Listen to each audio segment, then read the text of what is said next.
Today we're going to be making carrot cake, and you're going to want a very large pan for this, at least 14-inch. Round is much more traditional. Set your oven to 350 degrees and cut a piece of parchment paper to go in the bottom. And all I do is just fold it like a paper airplane. You just take a big old sheet out as long as you're going to need it to cross over. This isn't going to be quite big enough, but it'll be just fine. Then you fold it in half, and then you fold it in half again, and you fold it in half again, like making a paper airplane, but you just go one way, just like that. We're doing 2 of these today.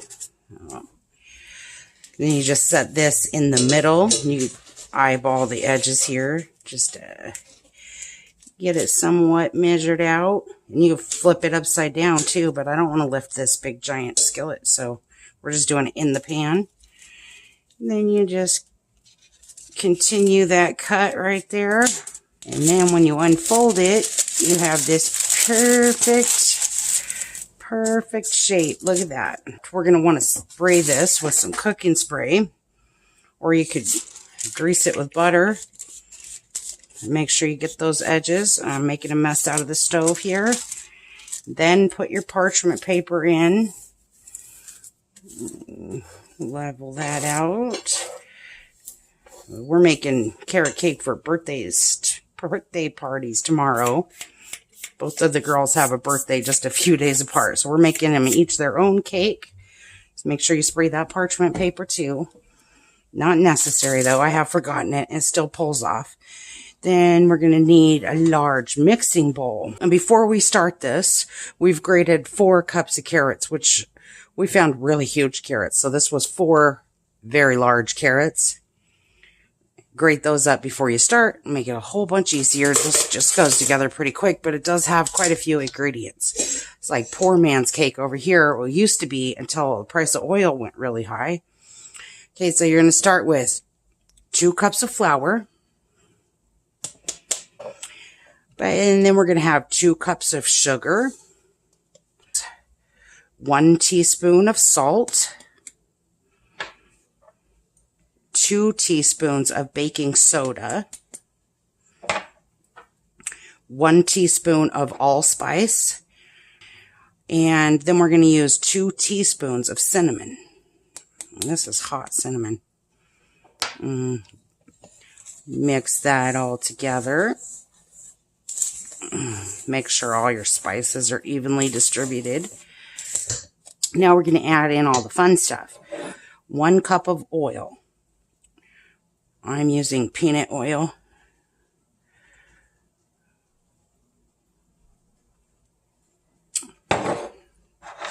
Then, what's this?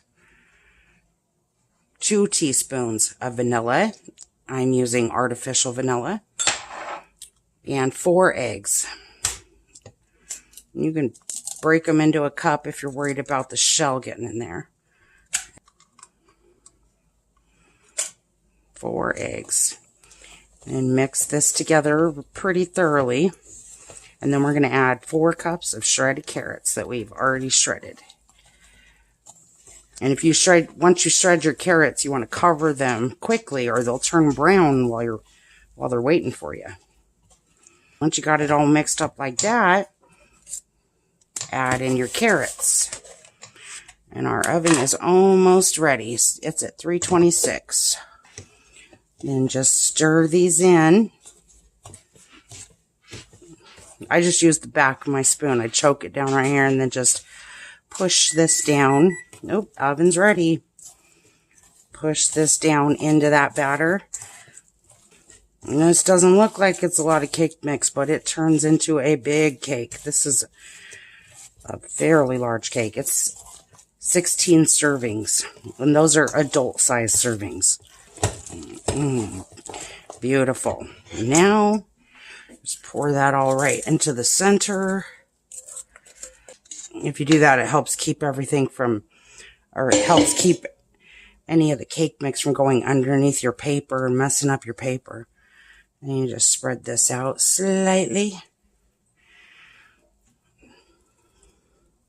Stick it in the oven for 45 minutes for a normal light colored pan. But since we're using a dark cast iron, we're going to check it in 40 minutes because it may cook quicker because of having a cast iron. So 40 to 45 minutes. Okay, we'll see you in 45 minutes. All right, we baked that for 45 minutes after all. Did not change in the cast iron skillet. It did make the edges slightly darker right around here, but not crispy. All right, we're going to let that cool for about 15 minutes, and then we're going to flip it upside down on a large cake pan that's bigger than my skillet. Be back in 15 minutes. And after this is cooled off so that you can touch it, which takes about 20 to 30 minutes if you're using a cast iron skillet, probably only 10 to 15. If not, we're just going to grab a butter knife to go around the edges. Be very careful not to scratch your cast iron. It's nice and easy around the sides here. Make sure it doesn't stick. Yeah, there's a little sticky right there. Because we don't want to rip this cake. This is a birthday cake. And this is a very large cake, so very large cakes will break in half easy. If it does break in half, just put it back together. Let the steam sit for a minute, and it should release it. Now we've got a very large cake plate. It's dang near too small, but you really don't get bigger than this. We're going to put this right on top right here as carefully as we can. Even that out. Now we're going to lift this super heavy cake pan and turn it upside down. And hopefully the cake just falls right out. Ooh, stick it back in the middle there. It almost didn't. Ooh, took that in the edge. This is a very tight fit for me. And then make sure you peel that paper off carefully. We've got 2 8-ounce packages of cream cheese and 2 sticks of butter. If you're only making a recipe for 1 cake, then you'll only need 1 package of cream cheese and 1 stick of butter. And you want these to be room temperature or warmer. All right, now turn it on very low. We want to get the cream cheese and the butter softened up and combined. What? The potatoes. Yes, you may. After we're done with the frosting, you can lick the beaters. Okay, Chloe, are you ready to add a little bit of vanilla? Yes. Okay. How much? Let's turn the mixer down first. Let's turn this on to low. Is it all the way to low? I think so. Okay. Don't stop. Just about 2 teaspoons. Maybe a little bit more, babe. Just a tiny. Just like less than a spoon. And stop. All right. That looks pretty dang good. Doesn't it smell amazing? Yeah, vanilla. Okay. And now we're going to do a pinch of salt. We'll just use the salt shaker. Just tap some in.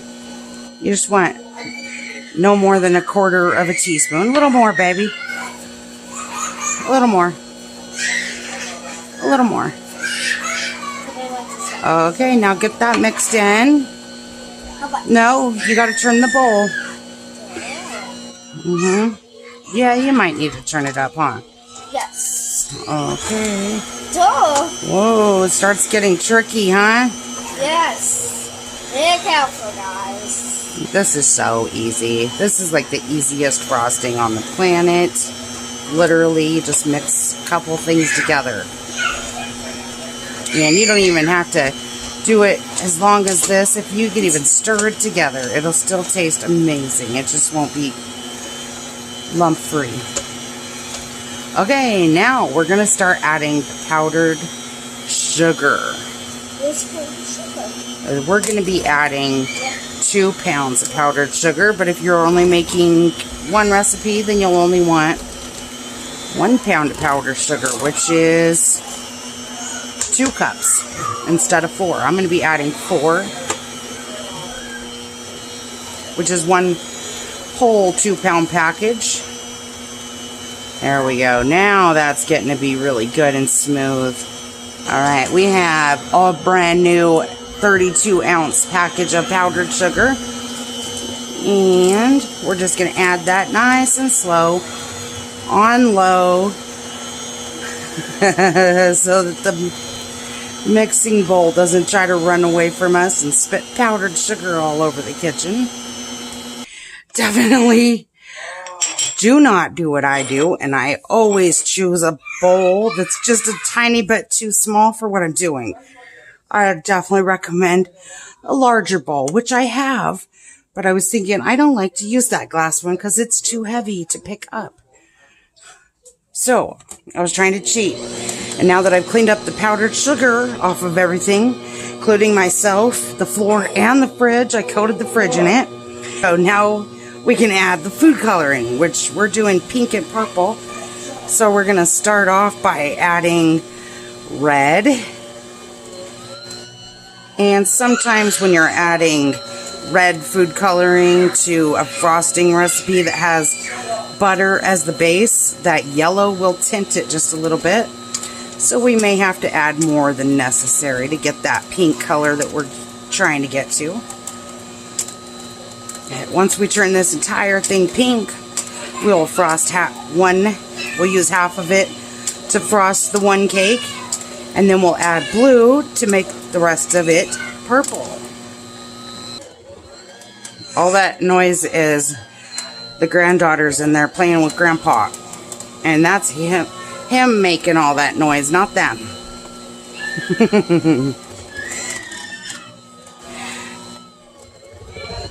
Sounds torturous, but this is they're actually playing.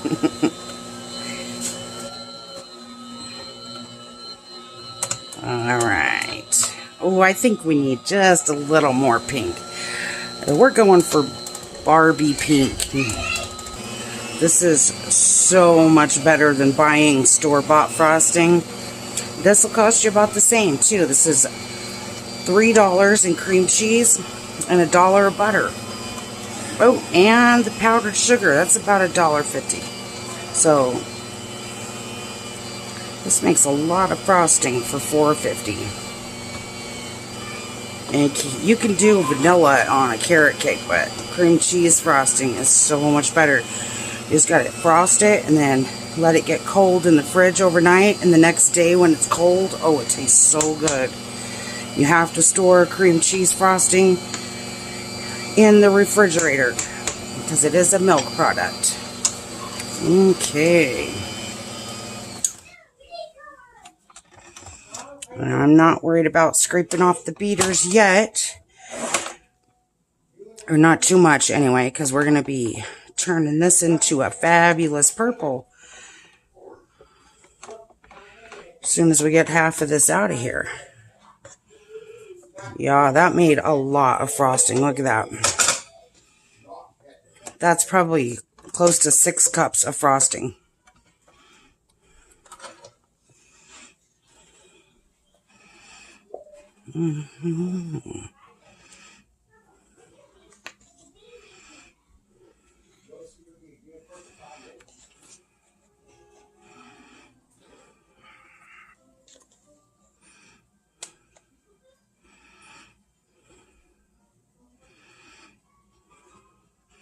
I always just start by placing it all in the middle and then slowly spreading it out.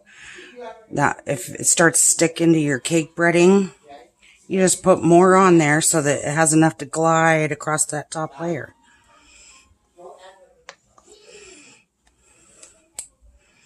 Let's see, it's almost half, but still not quite. That's a lot of frosting, and if we end up with too much, we can always take some off, but this is a birthday cake, so I seriously doubt we're going to end up with too much. Dang, is that half? I think so. We'll just put it just like this for now. Usually, with a carrot cake, I just make these huge ripples in it. But today, we're using little play sets that we've bought to decorate the cake with. So I'm trying to make it a little smoother than I normally do. There we go. That's beautiful. All right, let's get the sprinkles on there before this frosting sets up. So we've got that first one all frosted and sprinkled. You gotta make sure you put the sprinkles on before the frosting sets. Now we're gonna turn the rest of this pink into purple. And since we're starting with the same base, it's gonna turn out to be the same color scale of purple that this pink is.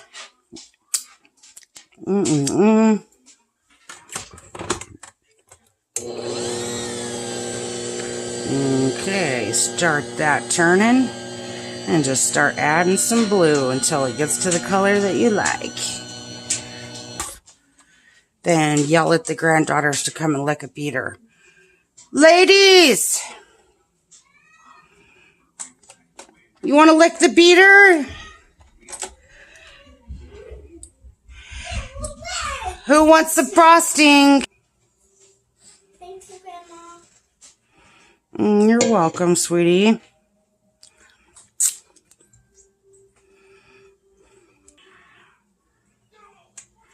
Oh my, look at how perfect. Okay, and then these edges that we did, you just want to get your finger wet and wipe it down. And not by licking it, that'd be gross. And now we're going to decorate them with some cute little play sets. Oh, drip some on the stove. But I can't tell you yet because they're going to be Barbie play sets. And candles, of course. But it's kind of a secret. So I can't show you because the girls will see. Okay, we'll see you guys next time. Alright. I had to show you guys how cute. This cake costed me $15 to do it myself.